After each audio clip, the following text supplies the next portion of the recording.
that living a yogic life, when you are resistant to, when you feel like, oh, maybe I shouldn't, oh my God, that's your mind taking over. That's the critical voice inside your head. If there's a spark in there, if there's an opportunity presented to you, let's say like the other day, I was talking to one of my companions that went on the success trip, and she wasn't going to go. She wasn't going to go.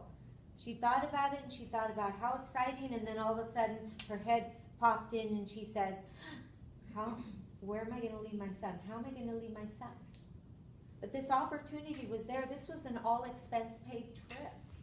We didn't have to pay for anything. But she was going to turn it down simply because she wasn't going to let go of that attachment of where her child was going to be. So I said, let go. She wanted one person in her life to take care of that child. And I said, let go of the attachment. And she goes, yeah, when I let go of the attachment of who was supposed to take care of my son, all of a sudden I got a phone call from another family member said, I'll take it. And so she was able to go on the trip. But she almost missed the opportunity because she was so resistant and wanted what she wanted and who was going to take care of her son, right? And those are just little examples, but think about that.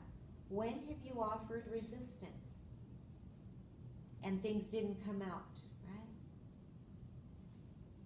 When your heart says yes and your mind says no, or when your heart says yes and your mind says how, you're in resistance. You're in resistance.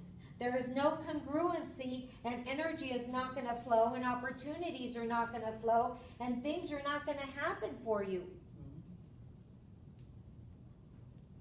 Can you see that? It's an obstacle. So we're in chakra number 4. Chakra number 4 is your heart, right? How many of us don't miss an opportunity because we say, God, I should have done it. I should. And then you miss the opportunity, right? Why? Because chakra number 4 says yes, but the mind says no. And the critical voice inside your head will always stop you from succeeding and from having the things you want to have. Because the critical voice inside your head wants to know how it's going to happen. And one of my gurus once told me, have faith, trust in God, and know that you are guided. Right?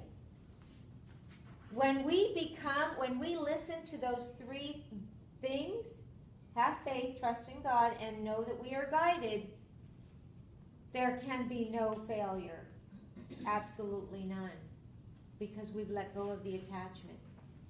But we don't have that. Our mind gets in the way, and we get in the way of ourselves, and we want to know the how.